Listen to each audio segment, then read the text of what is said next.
Welcome to my presentation.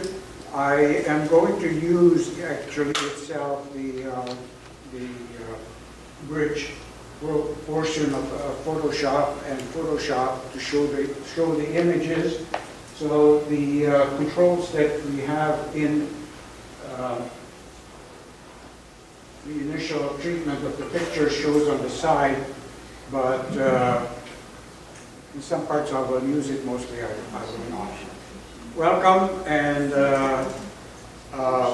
I had a lot of fun this summer traveling, taking pictures, and express yourself with your photographs, so I hope that you will, through the pictures, see how much fun I had.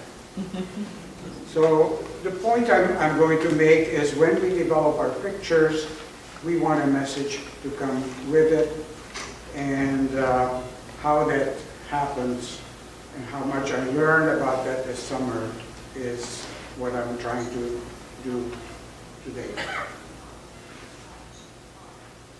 Over the presentation, I'm going to go this way. I cancel the current image and I go to the next one. Before getting really into the presentation, I wanted to say two things. One is clubs, photo clubs. Really to learn, really to get information and have a lot of fun doing photography. I recommend joining photo clubs. We have two great ones in Naples, NaplesMac. It's a very similar organization to our Mac group here. And the same thing, you can come to the meeting, see how it goes, like it or not, and you join or not. The Naples Camera Club is a smaller group. Both of them are very different and very interesting. I highly recommend.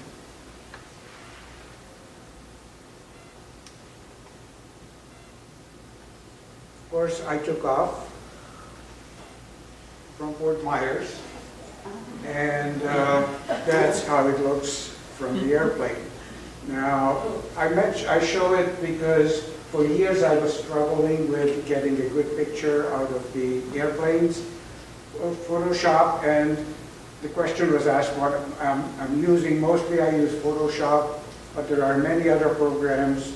A lot of them have more or less by now the same kind of tools that we have in Photoshop. And the new tool in Photoshop is dehaze.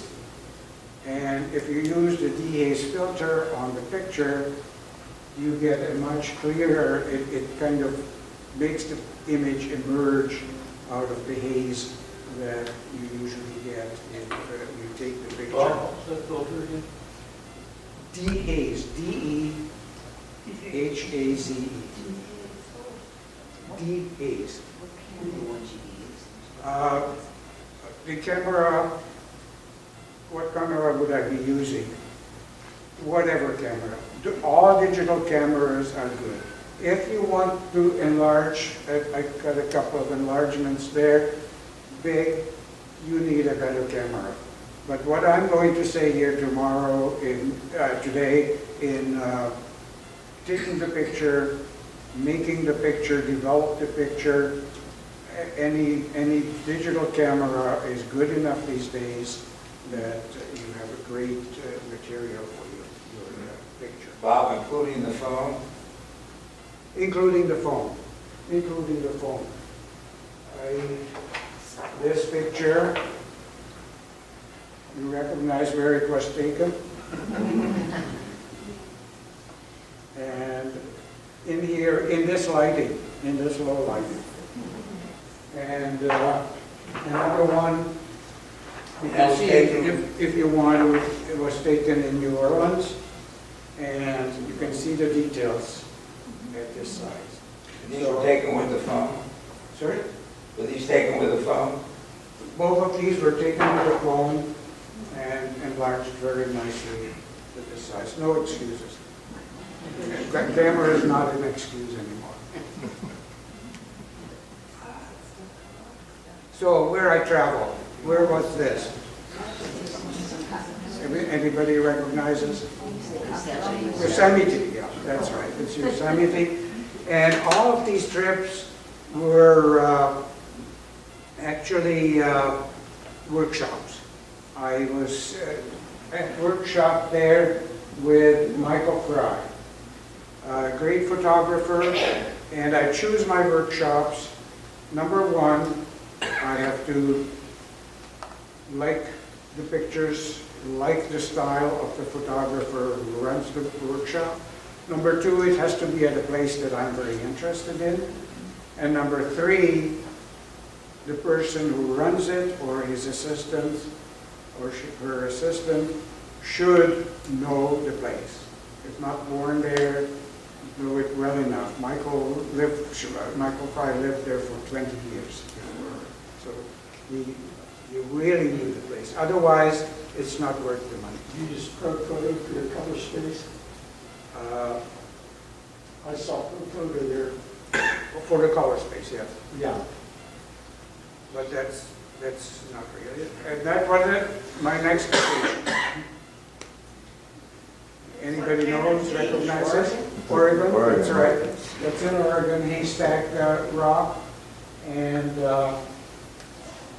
it was a rainy day. It turned out to be nice, nevertheless. In Oregon, my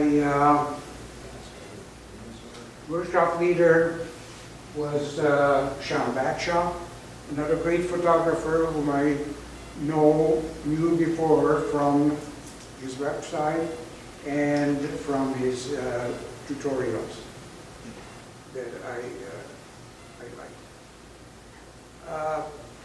The next one.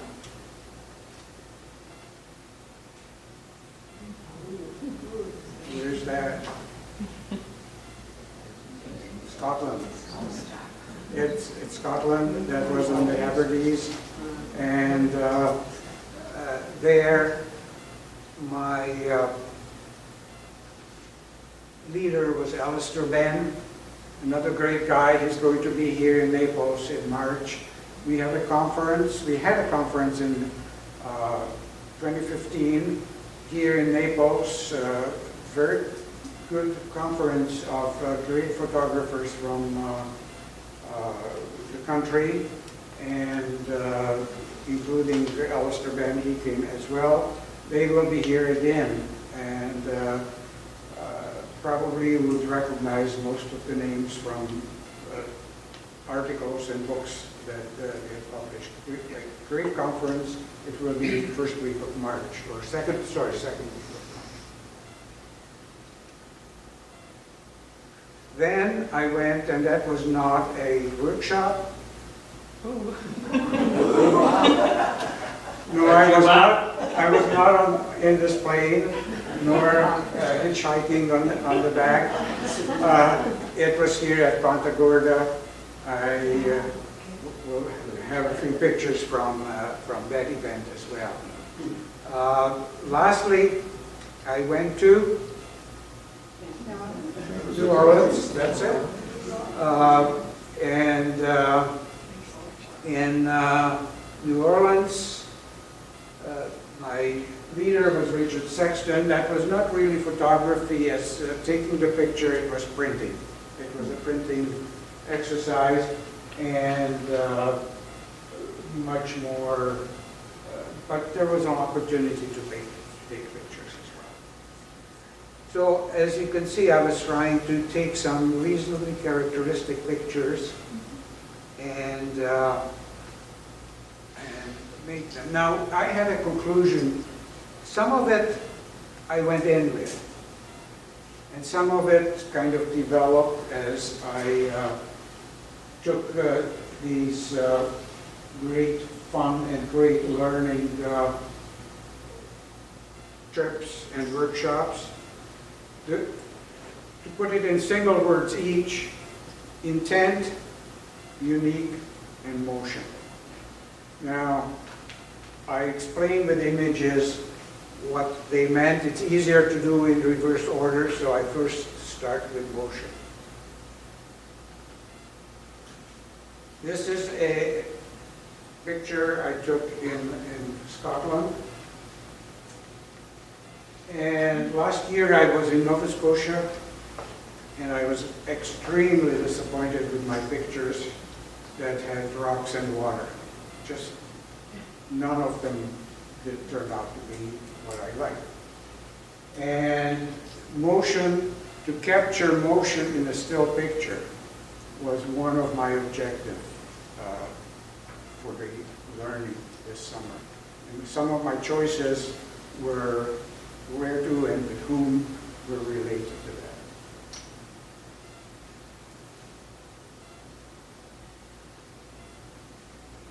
that. Another illustration of motion is I arrived to our location in the Hebrides, and of course it was raining, of course it was windy. There are 3 hours, typically 3 hours a day of sunshine, average. And so in 10 days we had about 3 days when there was some sunshine. Most of it was rain. One day we didn't even go out, and that was it. So what I wanted this picture to express is the wind, the rain, the mist, and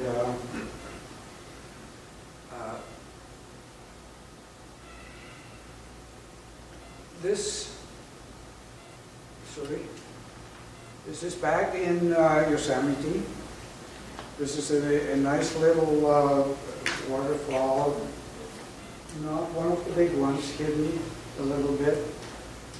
And it's a kind of transition motion to intent, but well, I'll talk about the intent and unique a little bit later.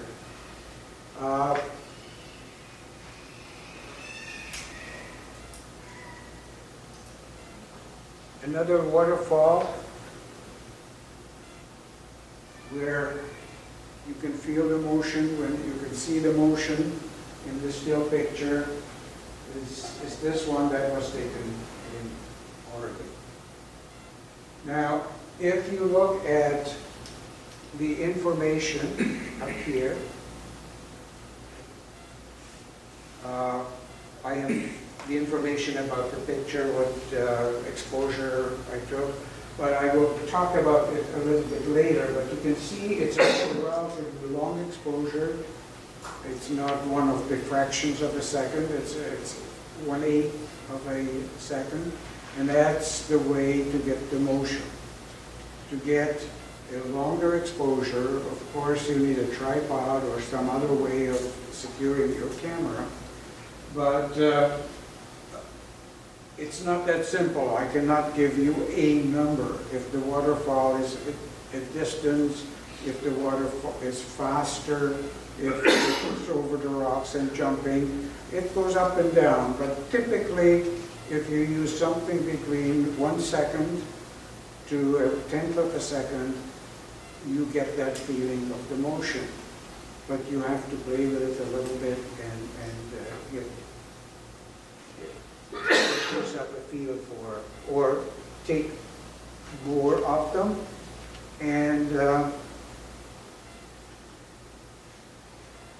then do your selection when you get your pictures. Now, it was real fun at the air show, and I just fell in love with this particular plane. It's a small plane. It's an engine.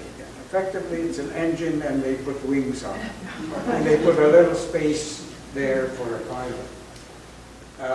When the afterburner is on, the flame comes out of the engine, and the speed is about 600 miles per hour. Now, I couldn't get a good feel for it, but I think a little bit you get the feel. I don't think that the picture would be good if it's not sharp. And on the other hand, here's a picture, the same plane. Now that you know that that little flame in the back means that it's going 600 miles an hour, you get a feel for its stunt.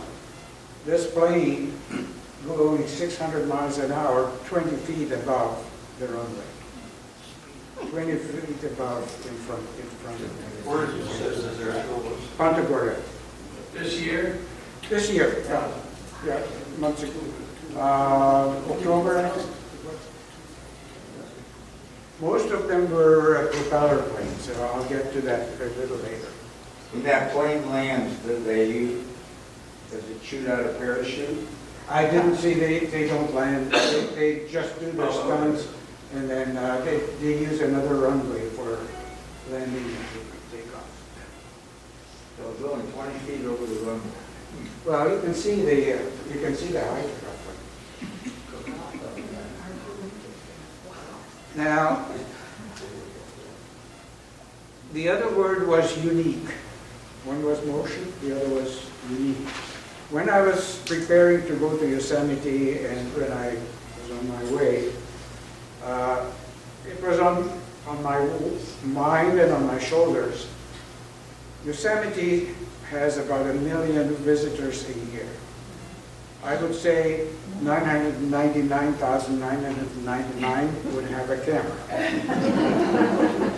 So everything that's there was photographed from every angle, every time of the day, in every light. How can you be unique?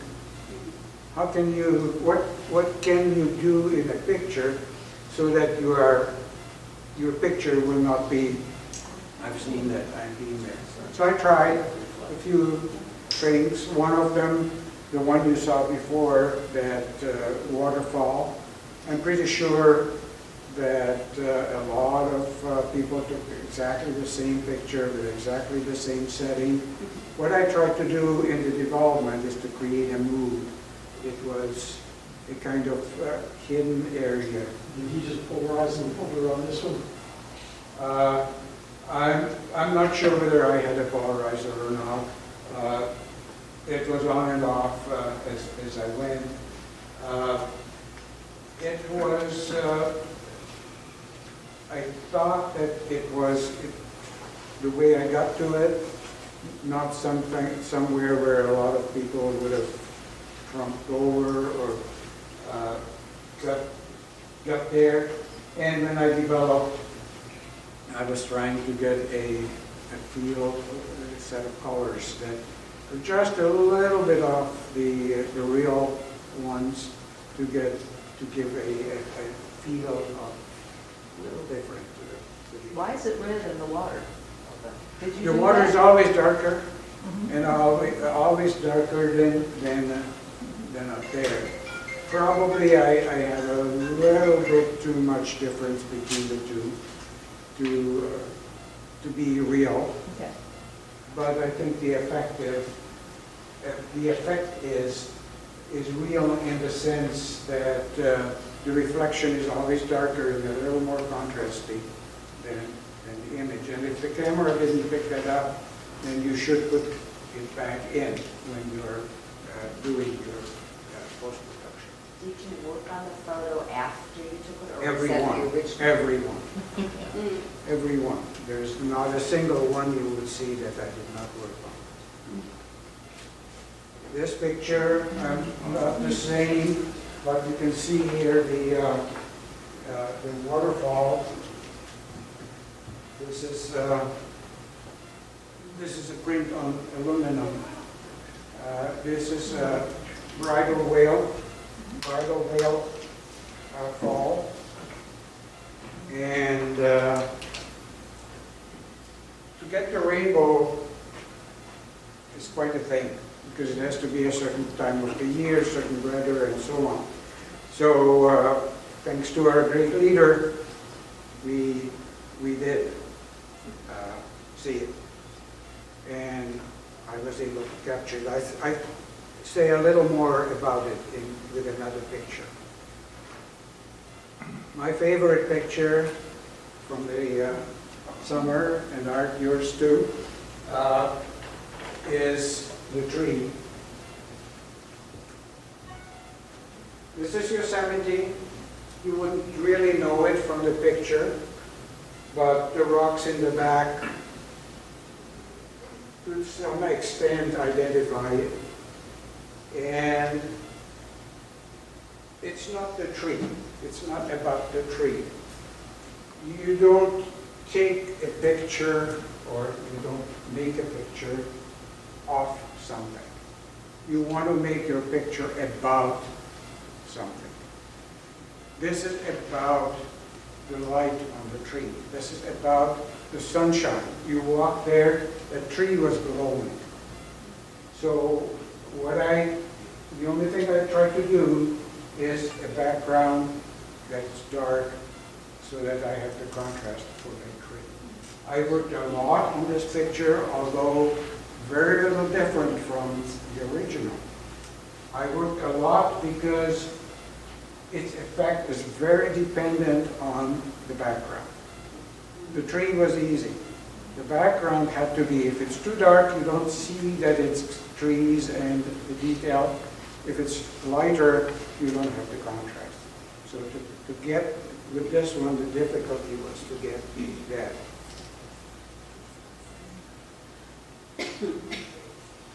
Intent. I already mentioned to you that one of the intents that I went in with for the entire summer is to learn to take good pictures where the dynamics of the water shows through. And this is one.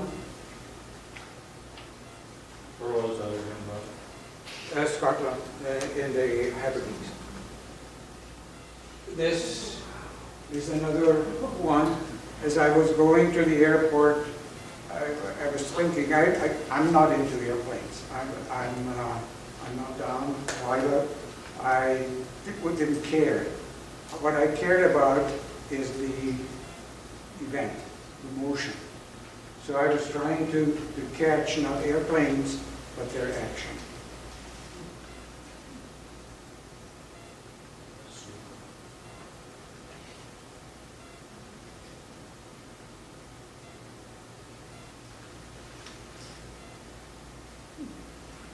This is New Orleans. I was born in Budapest, Hungary, which has trams. I love trams. I was taking on my teenage going to school trams. So it was a little nostalgic for me. So I wanted a picture of it that has a little bit of nostalgia in it. So that's the tram from the back with the sunset. And maybe the sunset is symbolic as well, because trams are kind of diminishing. Were you moving at the time? Sorry? Was the tram moving when you took that? Yes, yes it was. Now, those who were here last year when I was presenting about Nova Scotia know that I'm an Ansel Adams fan. And one of his saying is, a negative is the score, the print is the performance, and in digital language, the original picture, preferably taken raw rather than JPEG, but either way it works, is your negative, but you want to work on the performance. And yes, I always work on my pictures. The other statement that I quote in here is responding to a statement that the camera cannot capture moods, feelings, impressions. That was Ansel Adams supposedly told at some time. His answer was yes, but the photographer can. In other words, for the digital era, I translated this as, in the digital photography, when we press the button, we really gather the data. And then we go home, we open the data, and we process it. And that's, to me, that's digital photography. So the photographer has to capture all the data. When you take your picture, your intent is to capture the data on which you can work. It doesn't have to look nice when it comes out of your camera. It has to look nice when you process it. And there's a difference. Now, the intent, when I say intent, when you go in with an intent. And if I go for the club and take 100 pictures at the Heart Walk or another event where a club volunteers, my intent is not to spend a day on each picture. My intent is to go through with them without any. So there, my intent would be to gather the data so that as it comes out of the camera, it can go on. But when I am trying to get the water right, it requires a different exposure than the other part of the picture. So the important part gets the right exposure and the rest does not. And that's what I compensate for when we are, that we're compensating for when we are processing.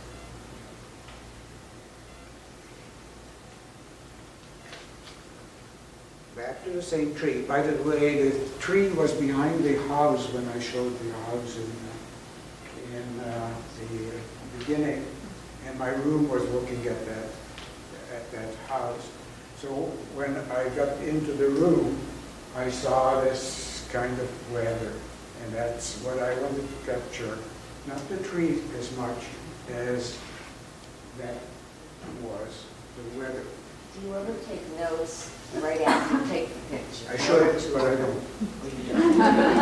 Intent involves memory. Pardon? Intent involves memory. Intents involved, and maybe as the year goes on, I should be more serious considering, but no, it's when I look at the picture, I kind of forget. But let's face it, not every picture carries an intent from the beginning to the end. You take a picture, you take a series of pictures, and then you look at it, you relive at the computer when you sit there, and I say, this is the one I take because this is where I can express best what I capture. About taking notes, what I sometimes do is take a short video and narrate the short video that I take. Yeah, that's a good idea. Yeah. And what I started to do now is when I develop a picture, when I do it in Photoshop, those of you who use Photoshop, I just put a layer on the top with my notes so that when I open it again later, I remember, it reminds me what I wanted to do with that picture and just throw away the layers. Ron, Yes. any idea what the name of that tree is? No, I'm sorry, I don't.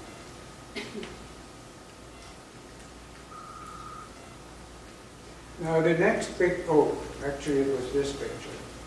This picture is actually the original picture.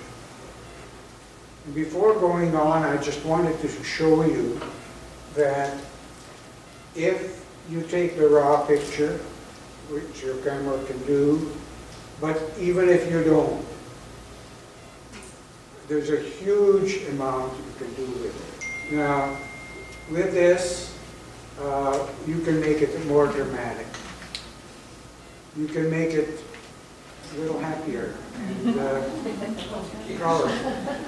You can bring out, you cannot really see what's here, right?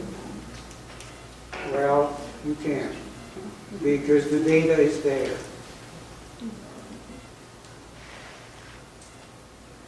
You can see the branches there. You can make a completely different picture out of it. So all this is real. All this you captured in your camera. It's there. And it's your decision at that point. What is important for you? What do you want the viewer to look at? What you don't want the viewer to look at. If I want to take a picture that tells you that the weather was not as bad as it really was, I could, this is about this flower, how nice the rocks and everything came together. You can develop that picture with all that data to say that. Or you can develop your picture to be a gloomy one, which in this case was more or less my intent, not because I was gloomy, but the weather was. So just wanted to show you the power of this. Clarity can make a part of the picture come out at you, and taking away the clarity may still keep the color, but has less attraction to the eye. Now, when you get to the point of pressing the shutter on your camera, taking the picture, or the way I think about it, record your data for your picture,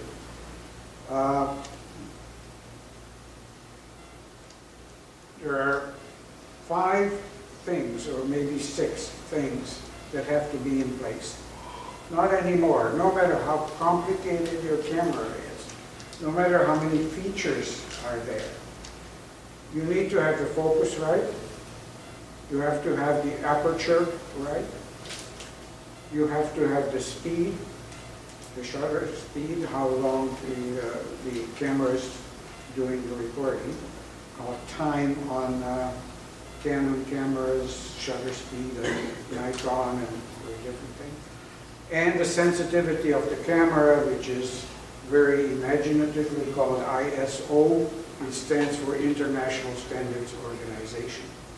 And the reason is that everything else is measurable, but that has to be set as a standard so that the camera manufacturers cannot claim different capabilities falsely. So there's a standard for the sensitivity.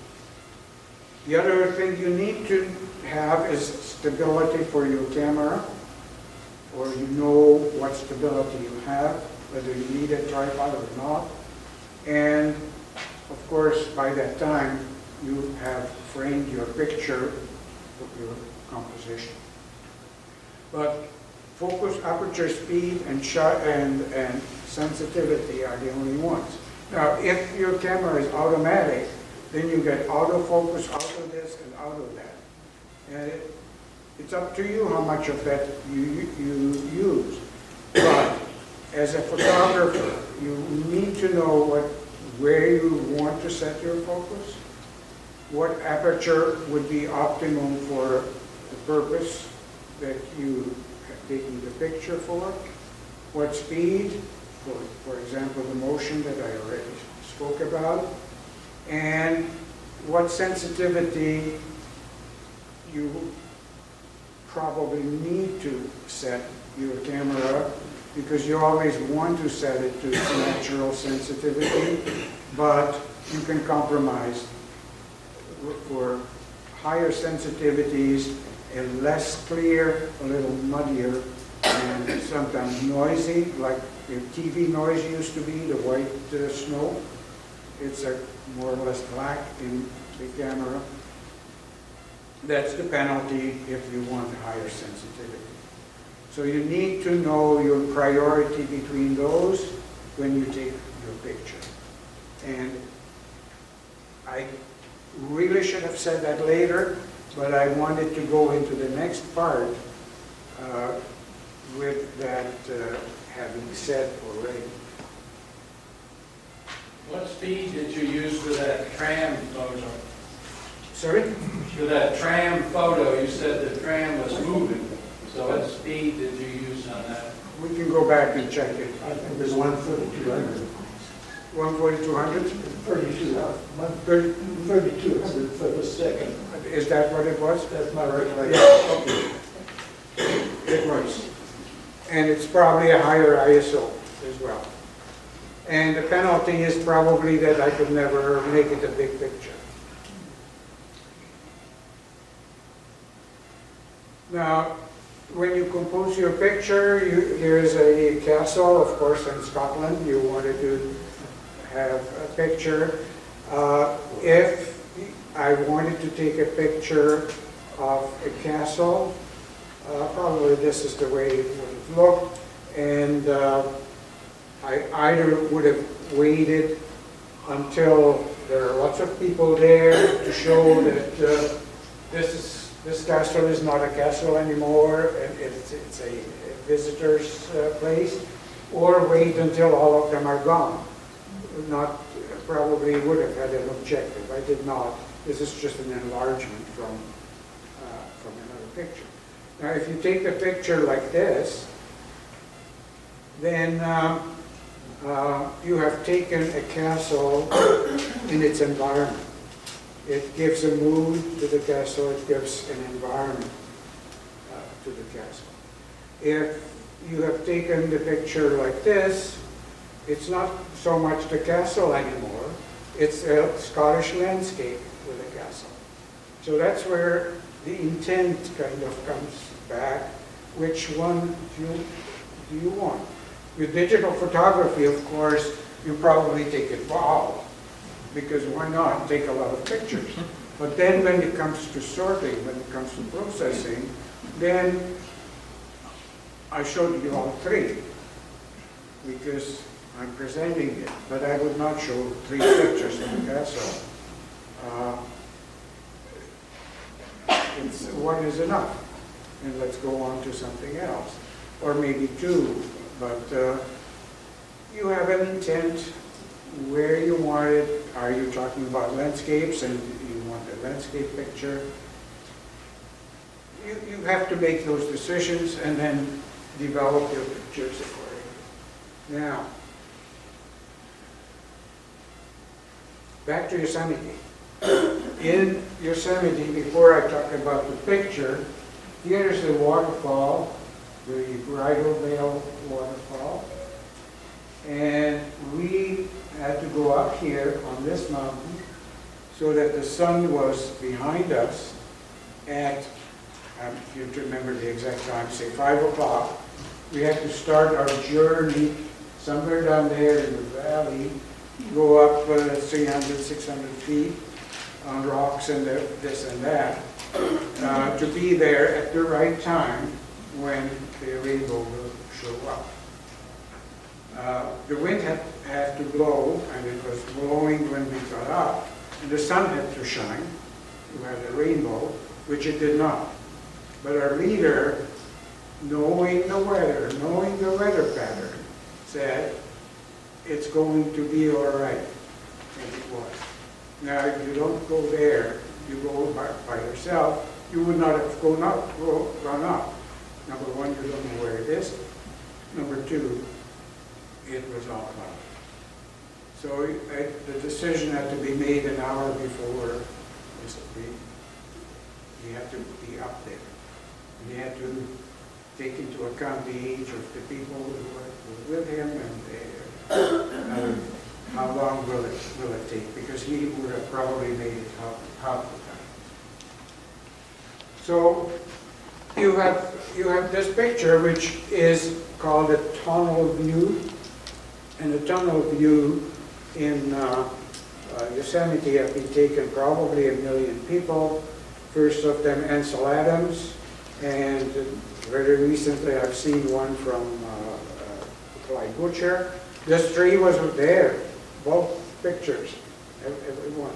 So this is a picture that doesn't meet at all my criteria of being unique.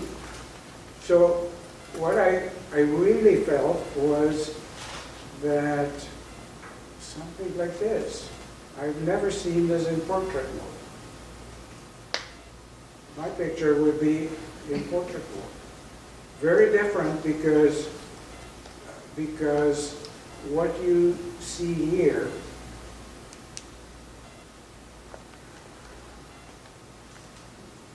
this one ran away from me.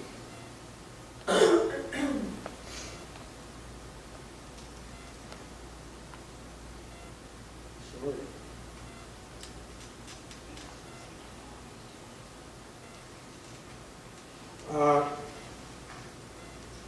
Because the portrait mode, the vertical picture, with the other picture you saw this area. The vertical picture will draw your eye in. You see the depth. And the tunnel view is tunnel view because you just came out behind you, there was a tunnel. You came out and you took the picture as you came out from the tunnel to see Yosemite. Here, the tunnel view becomes ambiguous because you see the tunnel going into the depth of the Yosemite Park. This area here that moves in, that becomes the tunnel, and you see the mountains in the background. Your attention is drawn to it, whereas in the horizontal one, it does not. Now, I'm sure a lot of people have taken the portrait view as well. Not just I did, but at least it was a little more unique when I took this one as this is my picture of the tunnel view. This is another fantastic place, probably not recognizable to anyone. It's Smith Rocks in Oregon. And if you go to Oregon, it's in the Bend, Oregon area, in the center of Oregon. It's a must-see, it's a must-be. It's just an absolute gorgeous. Now, this picture is only good as much as you can see how big this area is. Now, the feel for that size comes when you really look at the picture. The projection doesn't come out too well, but if you see detail, crisp detail of the rocks here, it gives you much more the big feeling than if it's muddy like it is here. So this one I took as a panoramic picture. A number of pictures vertically taken that were then assembled together so that I get much more detail, much more like the old format, the large format photographers could get. So that's another, for the intent to come in even before I'm changing the picture in Photoshop. You think ahead of what you will need. Bob, about how many images do I don't know, probably more than probably 8, 9, something like that. Bob, did you stitch them together? Yeah, it's very, very easy. Very easy. So you didn't use the panoramic setting on the camera? No, whenever I panoramic on my iPhone I never used panoramic feature on my camera because Photoshop is pretty good even if I take them without a tripod. I can take them boom, boom, boom, boom, boom, and Photoshop will align them and all that. So the answer is no, I have not used the camera, but part of it was also, it's more complicated because I wanted a sunset picture, so I took a lot of pictures before the sunset, and then at sunset time, the same kind of setup, and tried to fit it in there. So these pictures might not have even been taken at the same time? That's correct, but I did, these I took at the same time. Then I took a sunset picture, which I intended to make part of this, but it didn't work well. It just didn't have any of the... Now, I have another one where I went back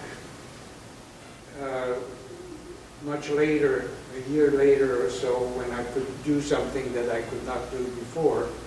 So next year I might be able to put more time in it and put those sunset pictures in. I'd rather go back there. Now here's another interesting one. When you say go back to Yosemite? Oregon, yeah, back to Oregon. But Yosemite, I am going back actually in May. This was in Oregon in a museum, and there was a portrait playing there. And I really wanted a nice picture of that portrait. And took a lot and nothing really worked. See that hat? It caught my attention. So I went down there and I wanted these seats. And I waited until I got those seats. So then I took this picture. And by the time the orchestra was gone. So I sat down there and I waited, and then she got up another way.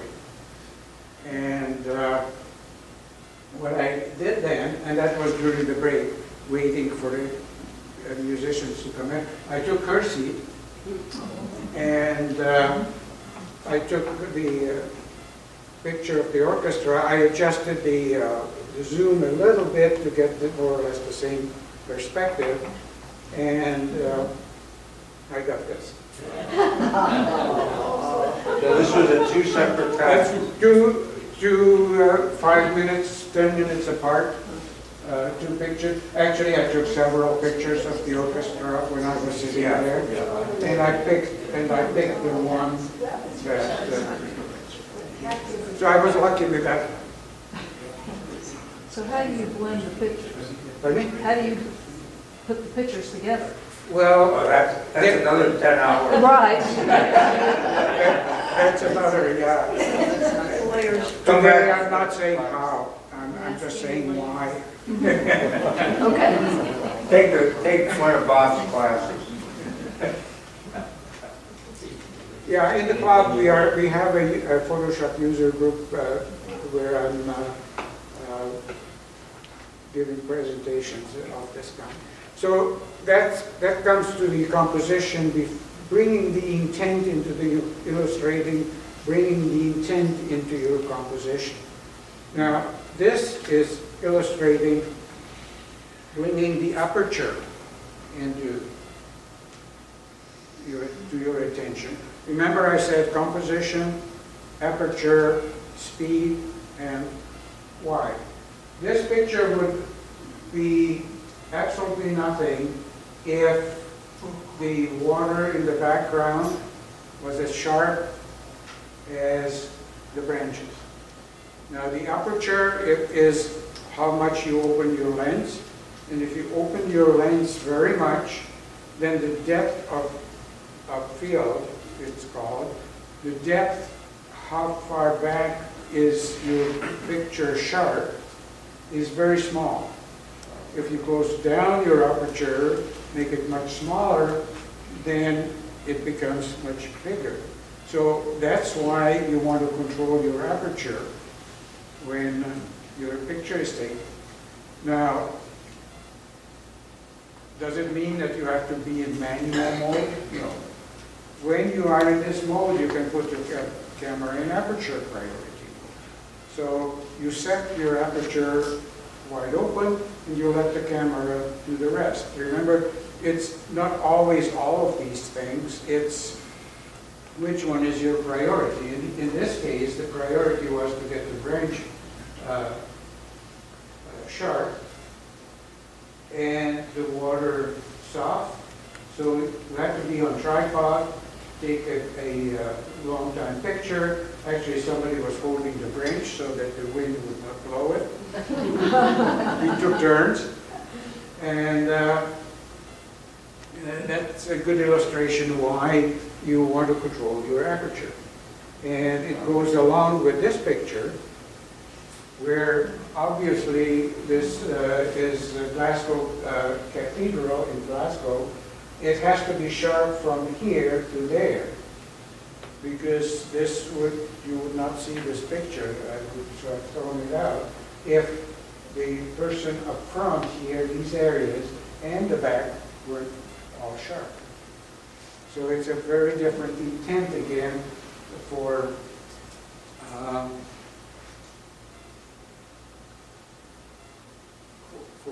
this picture. Now, the next one is shutter speed. This is a stunt fly, and actually one that broke down and didn't work for them. The truck failed somewhere. It has jet engines here. So they were just flying around at this point. But what's wrong with this picture? The propeller looks as if it's stopped. There's a little fuzz there, but it looks as if it's stopped. You want the propeller. You don't want the airplane to be unsharp. You want the plane to be sharp. But at least you want the propeller to. Now, there's that little smoke that kind of shows that the plane is moving, but it's not really a good picture. But it's a good picture to illustrate that if I go 1/1000th of a second, 1/25th a second, it's too fast for a propeller plane because it stops the propeller and it does not give you the impression of a dynamic situation. So in this picture, at 320 second, you see the speed here. There you have probably a little too much. I would say I would start next year, if I go back, between 1/500th and 1/800th for the pictures where I want the propeller to be there, fuzzy enough to... So you thought they were too fuzzy? This is probably kind of little better, but you can see here again, it's this, but you don't feel it as much. You don't feel it because you have that stunt of upside down. You have the smoke, artificial smoke coming out. Was Bill Nice flying that plane? I'm sorry? Is that Bill Nice? I don't know. I heard that he stunt fly. I knew that he flew, but I didn't know Say, that he Bob? had a stunt. Do you do this by Bill is a experiment? member of the club, of this club. I think there was a question here. Yeah, sorry. About the motion of the propeller. Do you do this by experiment, or is there a formula that you can work out? I kind of concluded that from my bad pictures.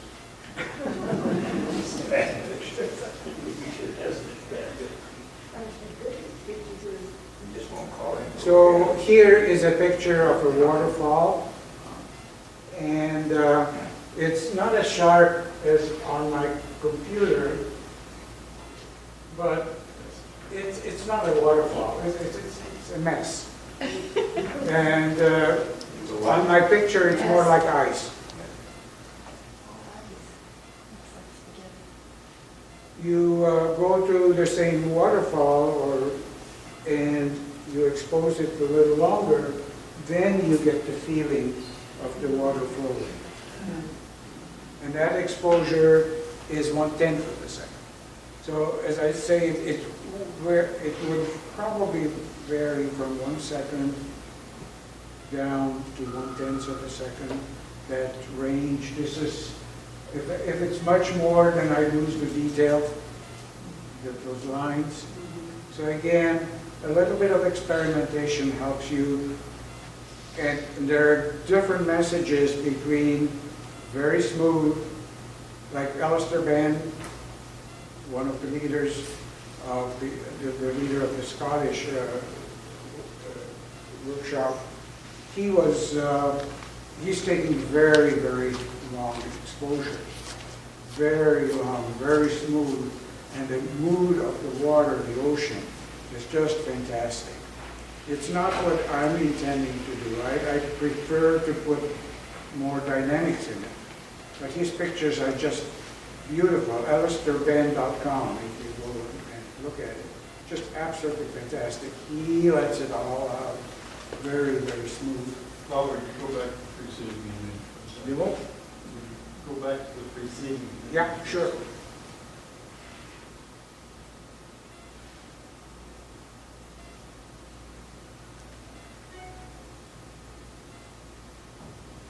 It's frozen. Okay, thank you. Now, this I go through quickly, that was a huge disappointing one for me. I was flying to, when I was flying to Portland, Oregon. It was cloudy, and just before we get to the airport, it broke. It was sunset. It was absolutely gorgeous, absolutely gorgeous.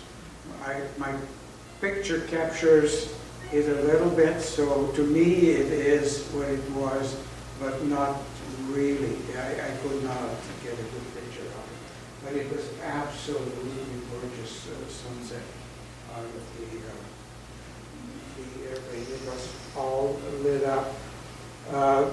3 months ago I couldn't make a picture out of it. This week, preparing for this one, it's a little bit better, and this one I will go back to see if I can make a same negative better picture. That's another view of the same.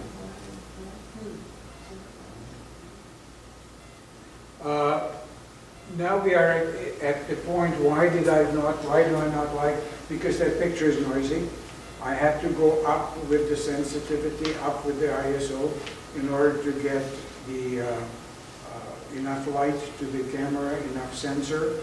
And whoops, the next one is the same thing. That's an indoor scene through the window in New Orleans, where I just have to go high ISO, and it's a little bit muddy.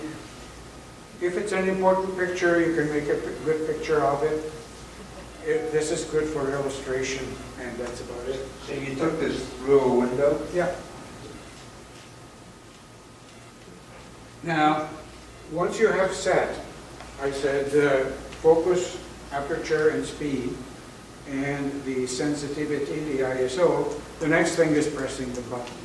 Now that again has to be timed. Not for every picture, but coming to the air show, whoops,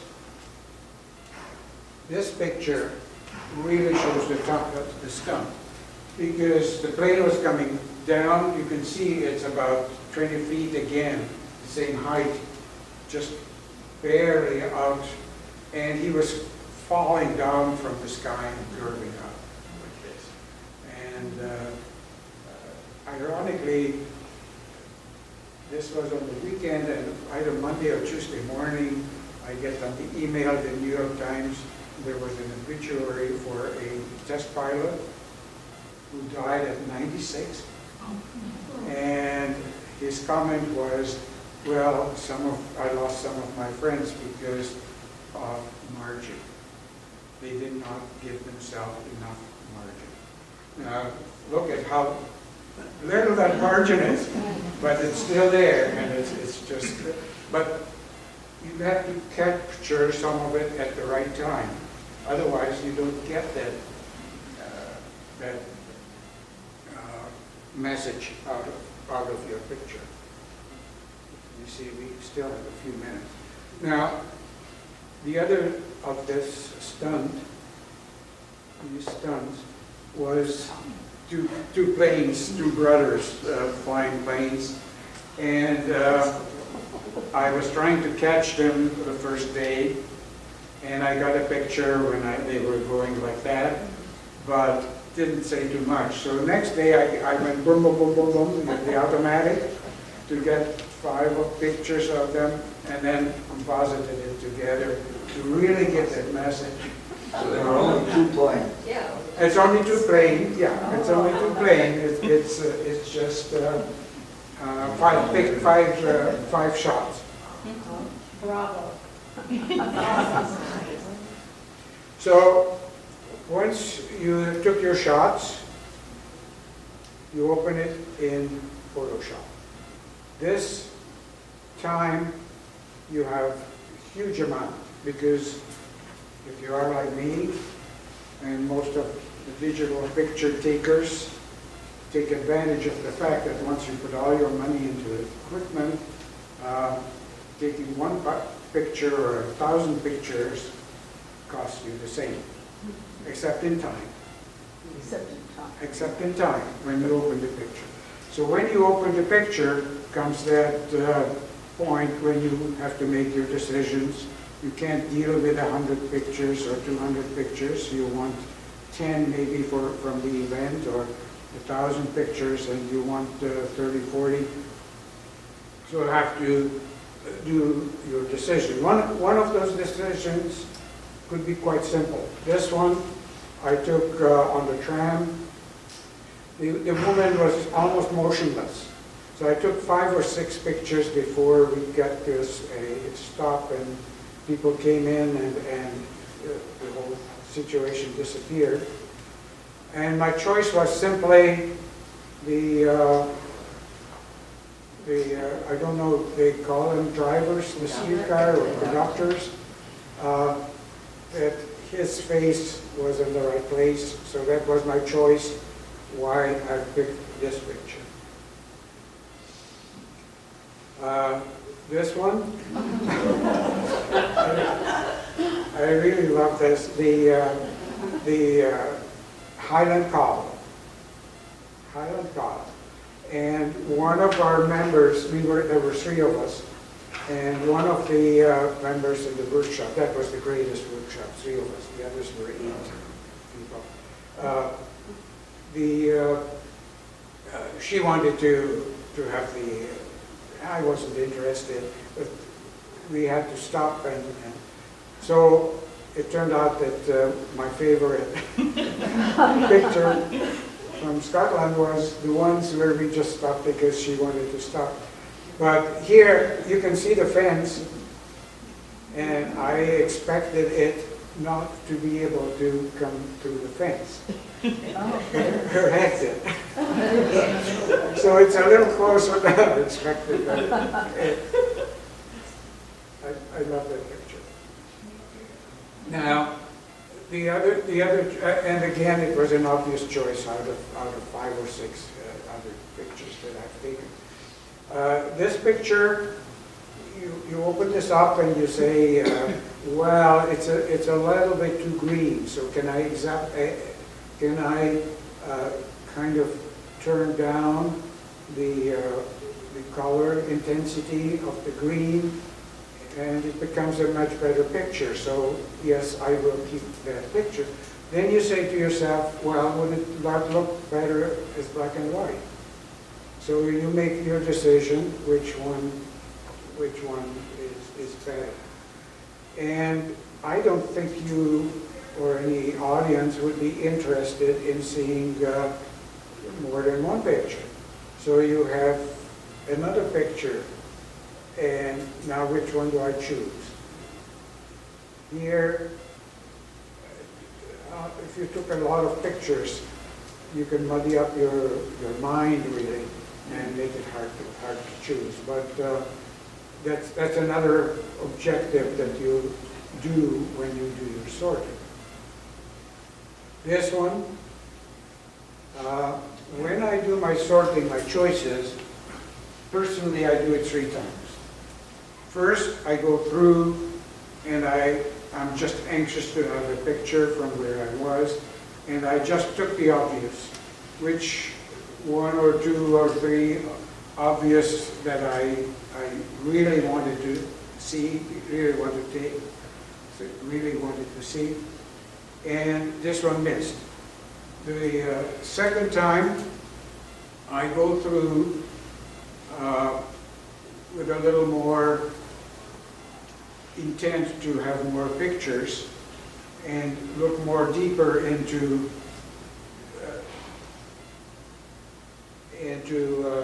what I have.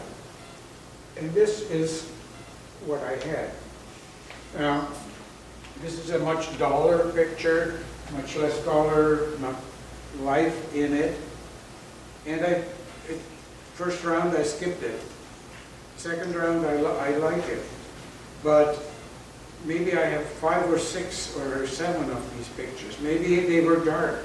Maybe they didn't really show up. So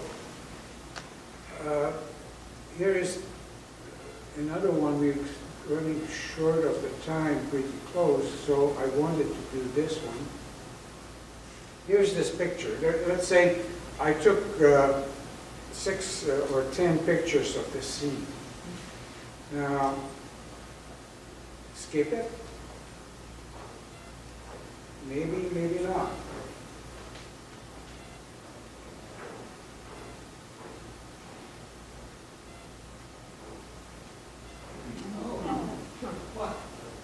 Now, it's also crooked, so I can straighten it out. So here's this picture. Now, I don't like it, but I took 6 or 7 of them. Would there be another one that I like? In Photoshop, in Camera or Lightroom, you can make, with a single click, the same adjustment to a group of pictures. So I would take the 6 pictures, apply the same adjustment, and now I see 6 versions of this, and I can make my decision which one I want. I don't have to struggle with each individually to see. And then, of course, it might take another several minutes, or if it's a real good picture, you want to make it real good, more time to make out of it more of what you wanted. Let's see. Another picture I liked very much, this is Callanish, Scotland, the standing stones. This also was just as dark as the other one, but, and I had several of them, and I did exactly that. I brought it up, and I picked this one because the way I could crop it. If you look at this picture, and if you were there, at least I felt, that the perspective gives me that I'm part of that circle. So I would take that picture and print it out, because I would expect that the viewer would have that feeling of being part of it. The other pictures I took did not give me that feeling. So that's another one where it's not an original intent. When I took that picture, that didn't come to me as part of my intent. But when I was doing the processing of the picture, I realized that I think this is probably the most attractive of the group. No one wants to see 5 or 6 pictures of them, so I have to pick one, and that's why I picked this. We have about 3 minutes to go. Are there any questions, or I can show more pictures? Where do you keep your pictures? I see. Do you keep them so many in iCloud, extended hard drive? I have a lot of it, external. External. Yeah. Actually, I have a Drobo. A Drobo, which is a group of externals working as a group, so that if any one of the drives fails, I still have all the pictures. And I just replaced the drive, and it reconfigures itself. Bob, Yes, sir. all your pictures you edited, but the data on the right-hand side here shows them all as a shot. Yeah. But they've all been edited. You're not showing any of it. I was not showing today the editing, except when I took that tree and showed the or and so on. But so I chose to demonstrate, so I can with these sliders I can do a lot of changes. Bob, do you keep everything? Okay. I keep more than what I should. That applies not just to my pictures, it applies to my home. What do you use to organize your slides?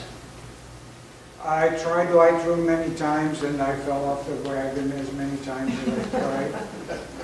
I'm just simply keeping the originals. I keep the numbers. Most of the pictures have the original number and date and number. I go back to them.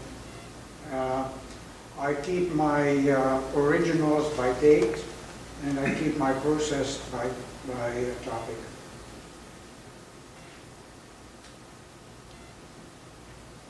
So I couldn't show all of them, but the others would be pretty well some attractive pictures. So thank you very much.